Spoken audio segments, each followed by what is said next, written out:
Përshëndetje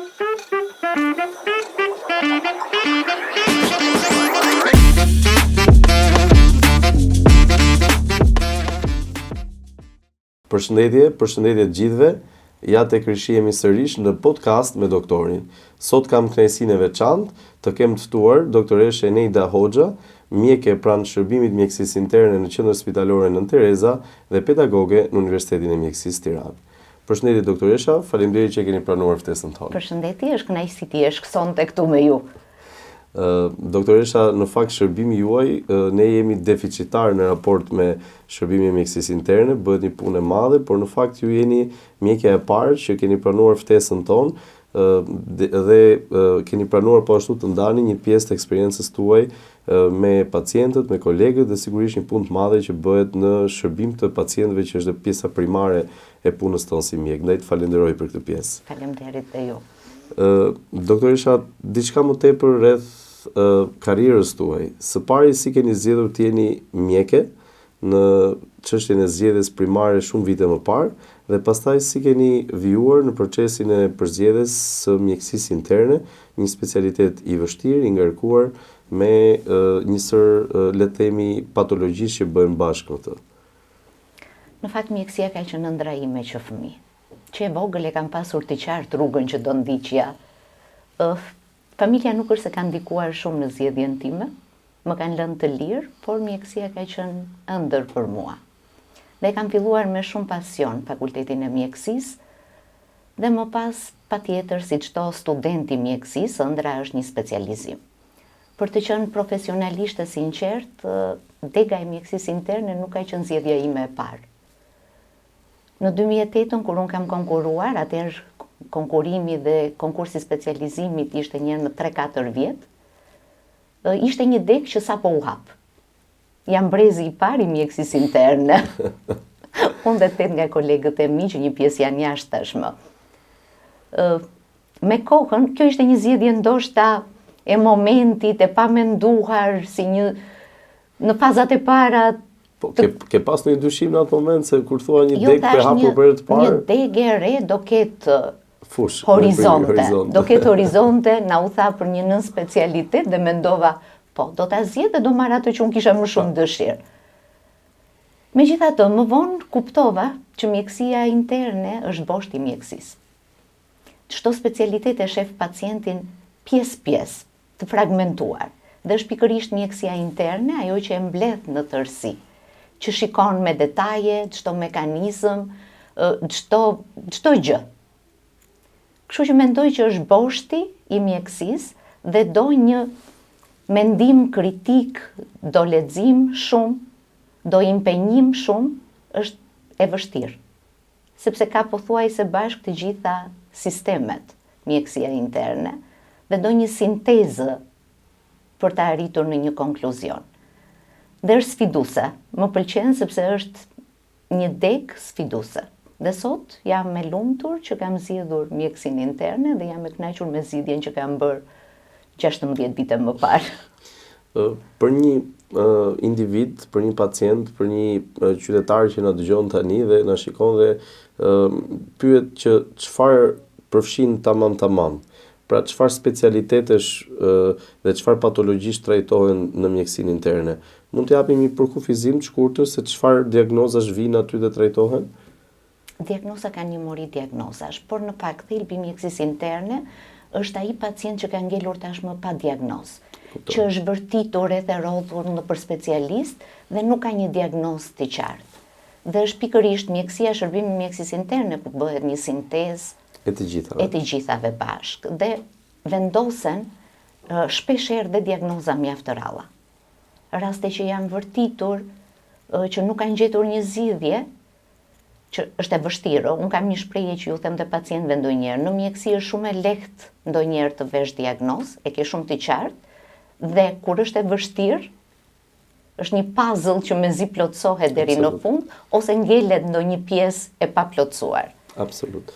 Doktoresha, në gjithë karrierën tuaj, mezi pres të dëgjoj raste, eksperiencës tuaj që keni kaluar raste pacientësh. Sigurisht janë shumë vite punë dhe jam i bindur që si çdo mjek dhe ju keni ato raste tuaja të cilat ju kanë ngelur në mendje.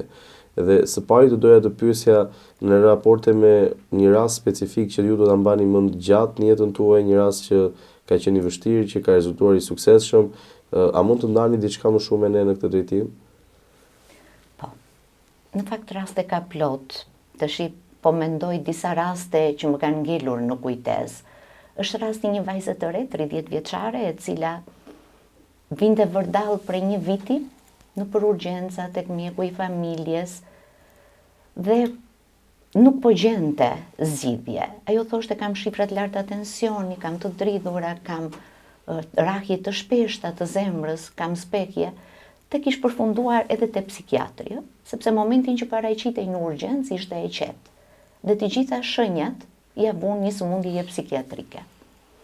Në fakt, mbas një viti vjen në urgjencë me një krizë hipertensive, me një aksident cerebrovaskular, shtrohet në neurologji, ku kolegët e mi investojnë për të gjetur shkakun e kësaj aksidenti cerebrovaskular, dhe në ekzaminimet që ajo bën, rezulton një formacion i madh në mbiveshkoren e djathtë. Dhe transferohet më pas, mbasi kalon fazën akute tek ne, për diagnostikim të mëtejshëm. Mbas njësër ekzaminimesh, pacientja ishte në fakt kur erdhi me hemiparezë, me një afazi dhe me një gjendje të rënduar psikologjike. Vajzë e re me një hemiparezë ishte diçka e vështirë për familjarët, për të gjithë, për ta menaxhuar. Diagnostikimi na çoi drejt një feokromocitome, që janë raste të rralla ato që japin prekje centrale, në gjatë çlirimit të katekolaminave, eksesit të katekolaminave, ka bërë dhe një aksident cerebrovaskular. Problemi ishte mbas diagnostikimit se si do procedonim, ishte një rast i vështirë, sapo kish kaluar, ishte min, u diskutua në ekip multidisiplinar me anestezistin, me endokrinologun, me kardiologun, me neurologun, dhe u vendos që do operoj. Mbas një përgatitjeje 2 javore, u fut në sallë, operacioni shkoi shumë mirë, me sukses, doli dhe u rikthye prapë në pavionin ton mbas disa ditësh ku qëndroi dhe disa ditë të tjera, dhe tani është shumë mirë në fazë rikuperimi, ka deficite akoma motore, por është shumë më mirë. Më thënë u zgjidh dhe ishte një rast, ndoshta në kohë më të shpejt do ishte më mirë, por ishte një rast që prapë është e vështirë sepse në fakt ka shumë raste që në pamje të parë mund të duken edhe si neuroza, të cilat afektojnë pa diskutim edhe tensionin, por janë dhe situata të tilla që duan një kohë më të gjatë për të zbuluar ashtu siç duhet. Janë ato rastet e vështira që sa herë ishte paraqitur te mjeku në fakt me tensione normale, me një gjendje normale dhe ekzaminimet nuk tregonin gjë sepse janë specifike ekzaminimet që u bën më vonë. Dhe nuk ishte neglizhencë, po ishte fati i keq i saj, një vajzë e re që u pasqyrua me këtë tablo klinike. Doktoresha, po në raport me se po flasim për një moshë 30 vjeçare, keni patur në një rast që ka qenë edhe më i ri se sa mosha 30 vjeçare, një rast që keni trajtuar diçka specifike që ka ndodhur? Në fakt një rast që më ka ngelur në mendje, që kam krijuar dhe lidhje, ka qenë një fëmijë 15 vjeç me një patologji të lindur të zemrës, me një vezë kongenital, i cili nuk ishte operuar në kohën e duhur dhe ishte me insuficiencë kardiake në stadin terminal. Kishin shkuar dhe jashtë, kishin vendosur ICD, defibrilator të implantuar, dhe paraqitet tek ne me një vaskulit, prandaj u shtrua, insuficiencë kardiake dhe një vaskulit për të kërkuar shkakun. Një fëmijë që ishte shumë i zgjuar, shumë i dhënë mbas jetës. Dhe duke qëndruar dhe gjatë tek ne krijuam një lidhje të veçantë. Dhe më ka ngelur në mendje, mua më duhej të largohesha disa ditë jashtë për një konferencë dhe i them, do iki. Dhe mu të lutem mos ik, ishte një varësi nga të dy anët, krijuam një lidhje të ngushtë. I thash do iki dhe si çdo fëmijë ke një prag që t'i arrin në një farë mënyre, i thash po iki, por do kthehem prap, por çfarë do që të sjell. Dhe e kaloi me fëmijërinë e vet, domethënë kërkoi një gjë të vogël, një ëmbëlsirë specifike të vendit ku unë isha. Dhe kërkova kurika dhe u riktheva me mendjen që do ta gjeja prap në pavion. Por ishte rënduar dhe kishte shkuar në reanimacionin e kardiologjisë. Ishte e vështirë momenti kur u takuam përsëri dhe lam bresa tek unë për mënyrën ne shpesh në mjeksi jemi të paaftë ndonjëherë, sepse çdo cikël dhe çdo sëmundje ka ecurinë e vet. Të ndryshojmë rrjedhën. Klinikën nuk e ndryshojmë dot, rrjedhën e jetës nuk e ndryshojmë dot. Por për mua ishte kthes, sepse mjekësia nuk është vetëm terapi, lexime, nuk është vetëm protokolle, por është edhe një ndjesi, një lidhje. Ti krijon me pacientin një lidhje dhe i jep atij një tjetër botë që në momente të vështira ti ke pranë një njeri që kujdeset dhe të ndihmon, nuk je vetëm. Pavarësisht që është familja, rreth i ngushtë, por dhe doktori në faza të vështira, kur ti ke nevojë, është një figurë, mendoj, shumë e rëndësishme. Si është ecuria e atij fëmijë? Keni mbajtur raporte më pas asaj kohe si ka shkuar? Në fakt ndroi jetë. Ndroi jetë. Ishte një fëmijë që shumë i lidhur me jetën dhe shumë i zgjuar për moshën që kishte. Ndoshta vuajtjet, të gjitha bashkë kishin ndikuar, por kishte një lidhje me jetën shumë të ngushtë. E kishte shumë të vështirë të ndaj nga jeta dhe luftoi shumë. Doktoresha, në situata të tilla sa e vështirë është për ju për të menaxhuar të nesërmen, për të zgjuar sërish dhe për të shkuar në punë, për të dhënë kontribut të tjerëve që presin ndihmën tuaj? Është e vështirë. Është e vështirë, por ti mendon që ka njerëz të tjerë që kanë nevojë për ty, që duhet të jesh. Duhet t'ju shërbesh, sepse është një profesion që në fund të fundit e kemi zgjedhur me dëshirën tonë dhe duhet të japim maksimumin për të ndihmuar dhe për të trajtuar dhe pacient e tjerë. Ka pas në një moment, doktoresha, që keni menduar për të bërë një hapas në vështirësi të mundshme, ngarkesa emocionale të tipit siç është rasti që sapo treguat, dhe keni thënë okay, është ndoshta një moment reflektimi? Ndonjëherë mendoj që është një degë e vështirë që të ngarkon emocionalisht, sepse ti lidhesh dhe situatat e vështira patjetër që ndikojnë në humorin ton. Por mjekësia ka dhe anën tjetër të medaljes, që është një anë shumë e bukur.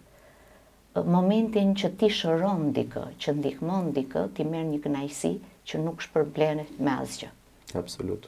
Dhe është pikërisht kjo ajo që ti jep forcë që ti të vazhdosh, të mendon që momentet e këqija janë më pak. Dhe ti merr momente të bukura, kur shikon tek pacienti që po ecën mirë, besimin, shpresën që do të bëhet më mirë, është diçka që ti e hedh pas krave atë që ke kaluar dhe ke përjetuar dhe vazhdon shikon drejt. Doktoresha, po raste të tjera që ju ka ngelur në mendje, për shembull, një gjë që ne mjekët e kemi të zakonshme është shërbimet 24 orësh, shërbimet e rojes. A kujtoni në një rast në një shërbim 24 orësh kur ndoshta jeni përballur me një rast veçantë, ndoshta ka qenë një rast i ngarkuar, ndoshta ka qenë ndërsi vet një shërbim 24 orësh i ngarkuar për nga numri i rasteve që ju është dashur të menaxhoni? Shërbimet 24 orësh janë të vështira. Janë 24 orë të lotshme që ti je aty për pacientët e pavionit, që janë në një numër të konsiderueshëm, dhe për konsultat që të thërasin. Megjithatë, tek nuk bën dot diagnozën dhe rastet e bukura tek pjesa e urgjencës. Jam i qartë, sepse sigurisht është një gjë që duhet vlerësuar më tepër në kohë dhe duhet parë. A ka një rast tjetër që ju ka ngelur në mendje nga karriera juaj, ndoshta një mosha më të mëdha, ndoshta bashk veprime të disa patologjive paralelisht që mund ta ndani me ne? Një rast tjetër interesant, që nuk kemi shumë kohë dhe po e ndjekim, është një grua 72 vjeçare me patologji kronike, diabetike, hipertensive, insuficiencë kardiake me funksion të ruajtur, e cila vjen me ca simptoma jo specifike, me një lodhje, dobësi të theksuar, me një apati, mos dëshirë për të bërë aktivitetet e veta, e cila ishte kontrolluar tek disa mjek me radhë dhe më në fund vendosi që të shtrohej. Dhe duke pasur një kompleksitet sëmundjesh, shërbimi mjekësisë interne ishte ai që ju sugjeruar në fakt për një hospitalizim. Kërkuam shumë, kishte disa elemente që nuk lidhnin diagnozat kronike. Një proteinuri, disa limfonoduj mediastinal, nuk ishte element në lëkurë, por duke kërkuar ekzaminimet, u vurej që tek ekzaminimet imunologjike kishte antikorpet anka pozitive, dhe mbas shumë përpjekjesh, domethënë laboratorike, imazherike, dhe në fund fare një biopsi renale të realizuar, u vendos poliangitis mikroskopik, një diagnoz, një vaskulit i rrallë me prekje sistemike, që prek pulmonin, që prek veshkët. Dhe filluam terapin me imunosupresor, pavarësisht të risqeve tek një pacient me këto komorbiditete.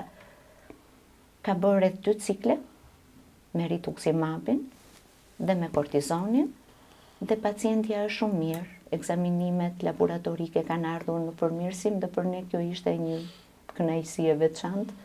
Presim tani të bëjmë ciklin e tretë të radhës. Është një rast që duket që po ecën mirë dhe ne shpresojmë që të ecë mirë deri në fund.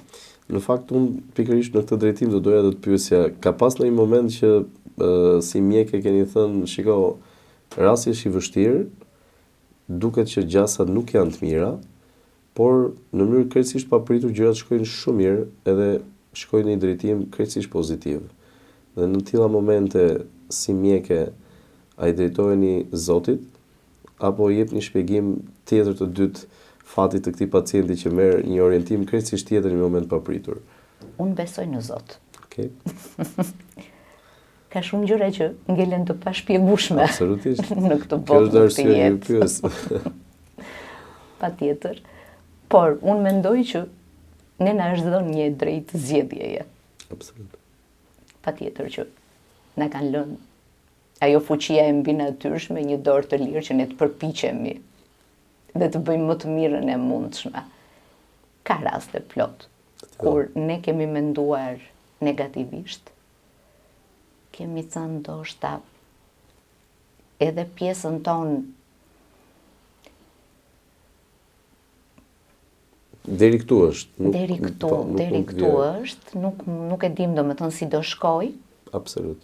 Në fund të tunelit nuk kemi parë dritë, por ka ndodhur e kundërta.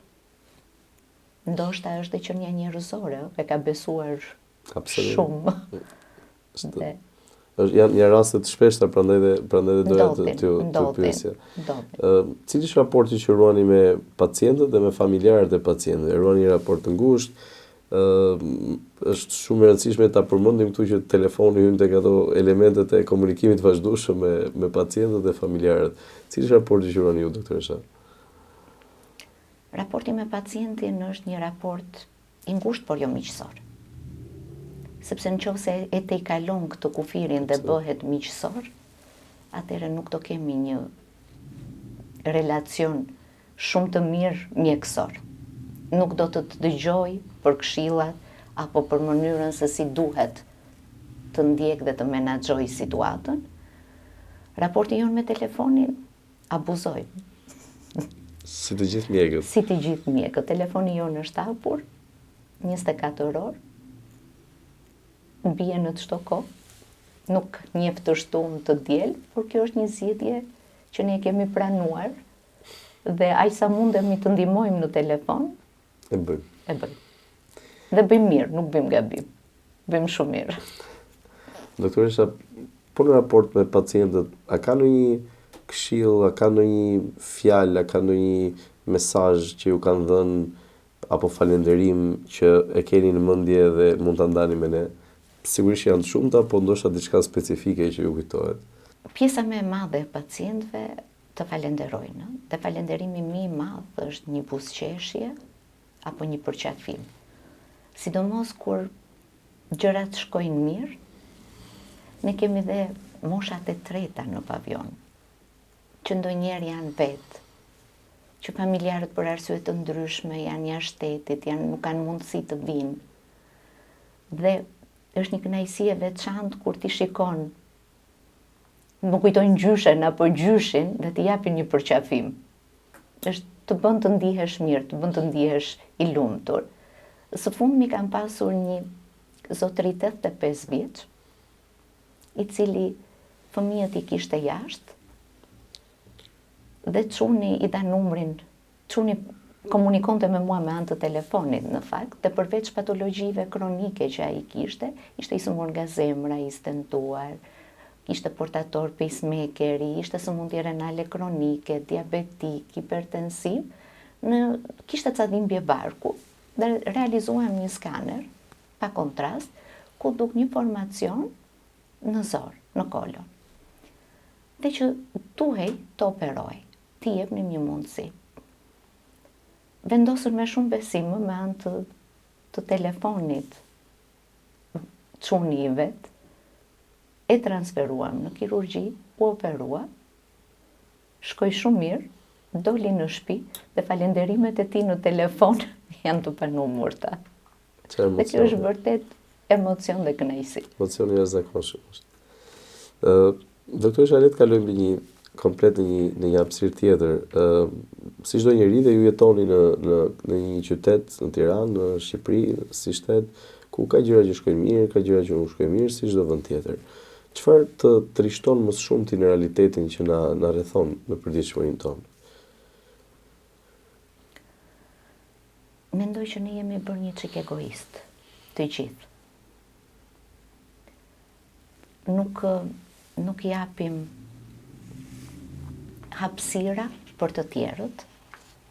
Jemi të ngushtë, jemi bërë të ngushtë. Nuk e di, është stresi i përditshëm, është jeta që të merr me një, nuk e di, këtë pjesë nuk di ta shpjegoj, por është një situatë, duhet të bëhemi pak më të hapur, më pozitiv. Më pozitiv. Domethënë është një element që duket sikur po humbet. Njerëzit shikojnë vetëm pjesën negative dhe ka një ngurësi absolute në qasjet që kanë me njëri tjetrin apo me në ambientin shoqëror.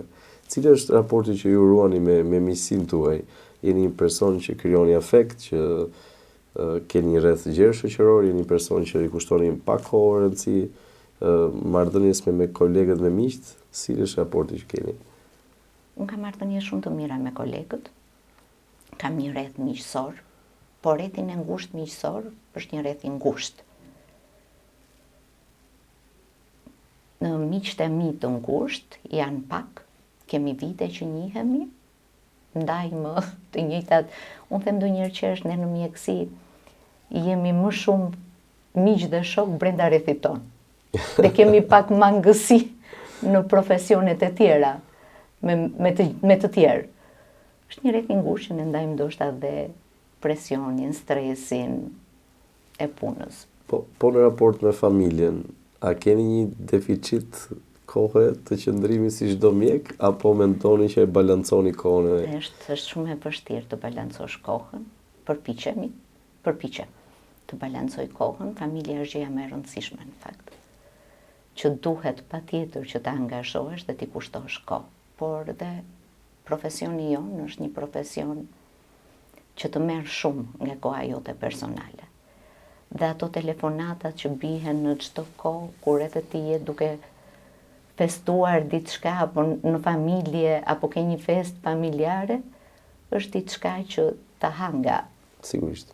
Por përpiqem të gjej balancën, pavarësisht vështirësisë.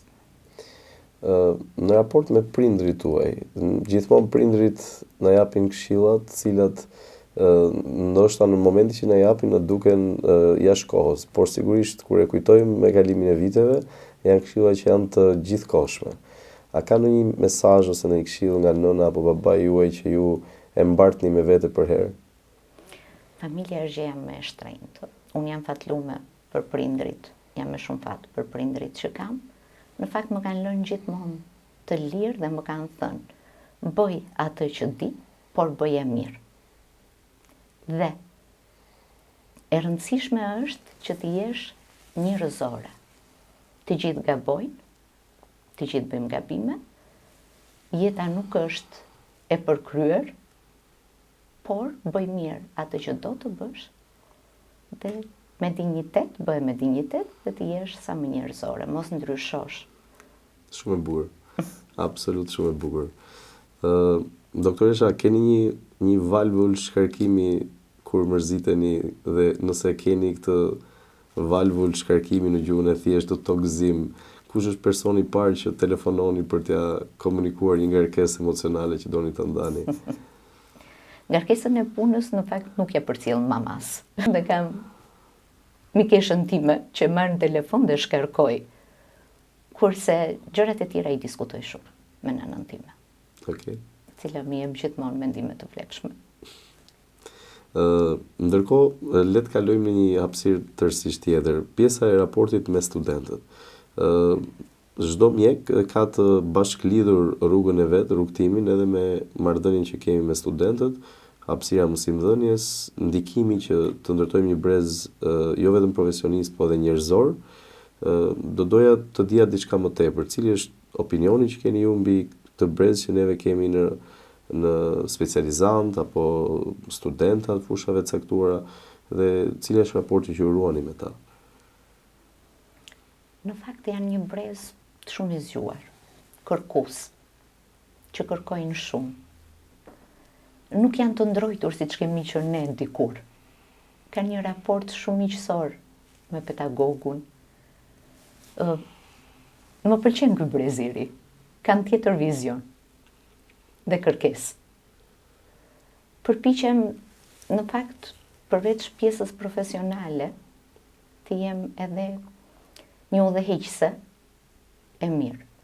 Në mjekësi nuk janë vetëm librat, nuk janë vetëm protokollet, ato që janë të rëndësishme, por është dhe ana njerëzore.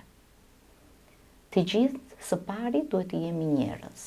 Mënyrën si sillemi, mënyrën si e perceptojmë vuajtjen apo dëshirën, kërkesat e njeriut që kemi përballë.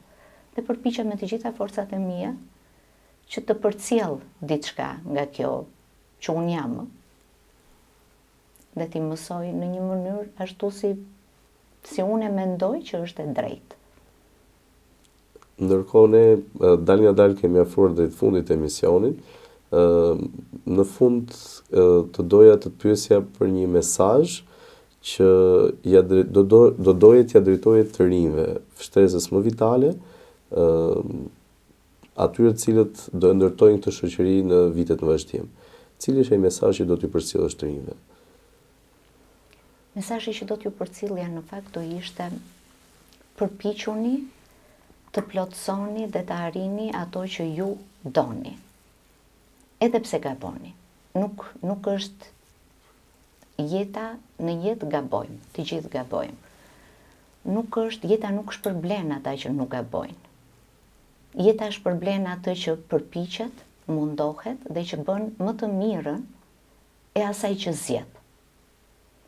Nëse do të zgjidhni profesionin, të bënin maksimumin për atë profesion që do zgjidhni. Ky është mesazhi që do t'ju përcjellja të gjithëve. Unë të falenderoj shumë, të falenderoj për kohën, të falenderoj që ndave me ne një pjesë të vogël të një pune të madhe dhe të një eksperiencë të jashtëzakonshme në shërbim të pacientëve, dhe të falenderoj që ke qenë pjesë e podcast me doktorin. Faleminderit, ishte kënaqësi, se mendova kështu. Por ishte një bashkëbisedim shumë i këndshëm. Faleminderit. Faleminderit. Duke ju falenderuar për vëmendjen tuaj, do të shihemi si çdo të mërkur në ora 19 në podcast me doktorin. Faleminderit.